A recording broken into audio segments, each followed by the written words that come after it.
All right, hello everybody. It is the end of the first day of the Wild Wonder Conference. I've been here since 8 o'clock this morning. Actually, my routine has me getting up earlier than that. I'm not going to share my calendar with you right now because it's a little bit crazy, a little bit extreme, but I am trying to do a marathon of all the classes. And at the end of every day, I'm going to give you a little summary in case you missed anything, in case you're in a time zone where it's not convenient to make all of the classes and all of the keynotes and stuff like that. You can watch these videos on my YouTube channel and get an idea of what you missed, make a plan for studying or whatever you want to do. Started off with the poem from John Muir Laws. I tried to draw everybody. I'm not great at drawing people, but it's a good way to practice, and it gives you something to do during the talks and everything like that while people are talking. He read an amazing poem about pigeons. There was a lot of stuff about pigeons today. That was an amazing poem. There was some really funny stuff about poems later. And the challenge for today was to see if you can find the beauty in the familiar. First class was with Matthias Lanus, and look at how I'm just cutting out a print-out version of the schedule and gluing that in for the different sessions. Matthias taught a really good class about breaking in the page. And this quote, I try to get the best quotes from their classes. Nature journaling anything is better than doing nothing. So just the idea that getting anything down on your page, you almost never regret it. What you will regret is if you don't pull your page out. So he had a whole list of techniques to get the blank page started.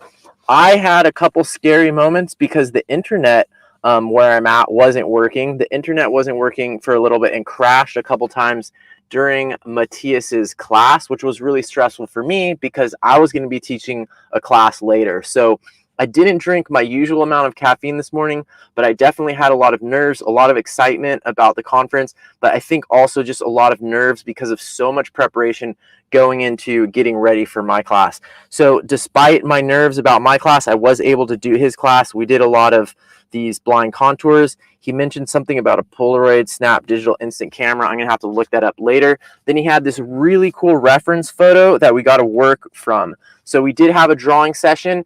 It wasn't that long of a drawing session at the end, but it was still fun. And if you're watching this as a video, you can pause and take as much time as you want. So great class with Matthias. And this is a newly described, it hasn't even been described yet, species of passion flower that he took a photo of on his recent expedition to Bolivia, doing science illustrations and studying new species of passion flower. So super cool. And there was a spider eating a bee on it. So that was the reference that we worked from. Really fun class. Definitely recommend it. Good techniques for getting started on the page. Super important topic. And a great way to start the conference. Perfect class for the beginning of the conference is how to deal with the blank page, which is a topic I care a lot about as well. Next class, Robin Lee Carlson. See, I did a little drawing of her. I forgot to leave spaces for funny quotes.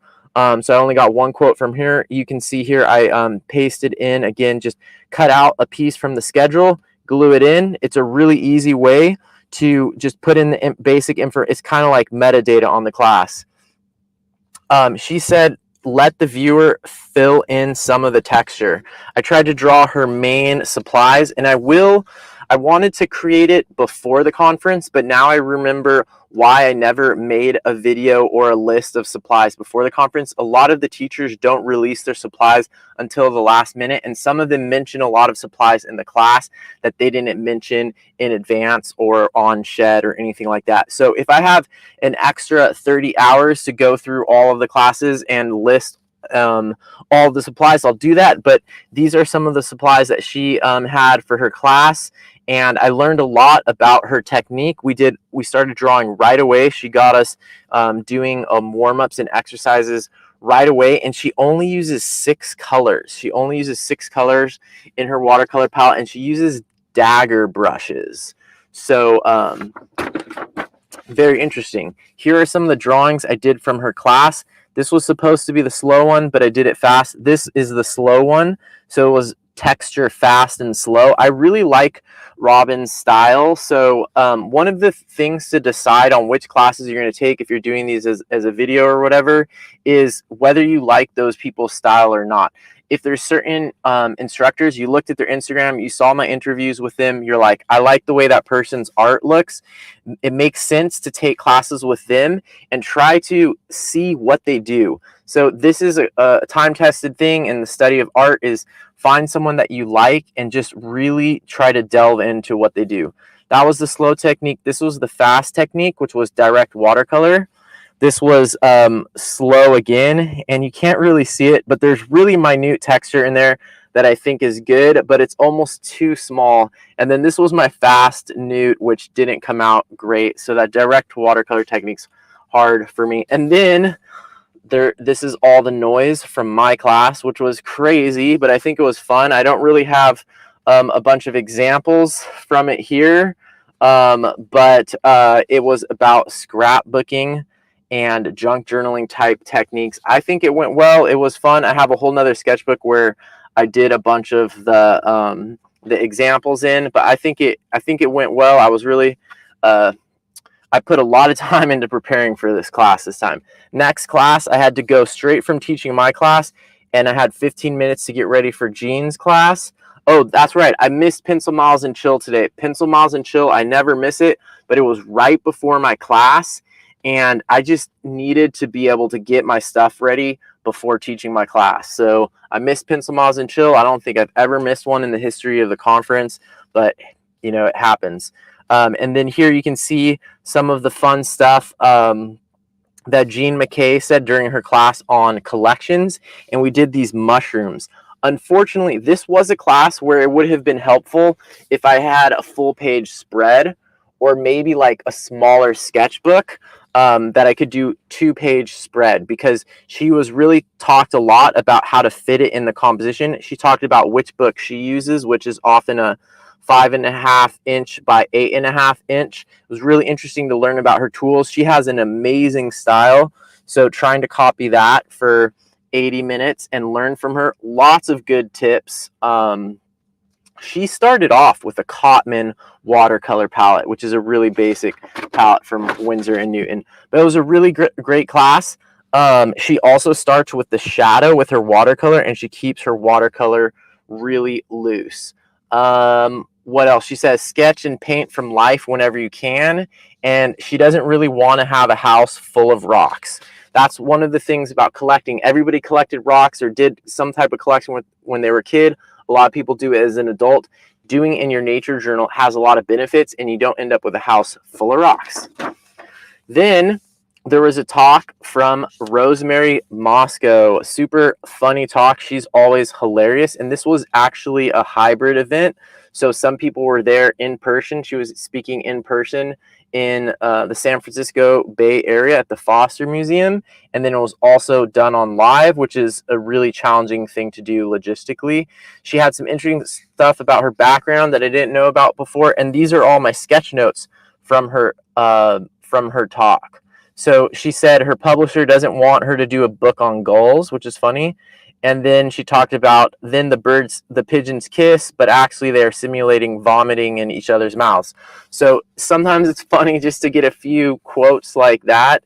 And then she had a really interesting talk about the 3 birds that her dad knew. I should have put color to these: the small brown, the medium gray, and the big white. That was a great talk. I learned a lot. Oh yeah, so to summarize the lessons, the small brown bird is the house pigeon, house sparrow, and the lesson from it is that the rhetoric of invasive species can oftentimes be like a thin facade over anti-immigrant or racist beliefs. And that's what was happening in the mid-1800s around the introduced sparrows in North America. It was oftentimes sort of masquerading as something about these birds, but it was actually people expressing anti-immigrant and racist beliefs. Then the next bird was the rock pigeon, and she had a bunch of interesting stuff about how important they used to be historically, how they were domesticated, then they went feral again. So they started off being a wild species.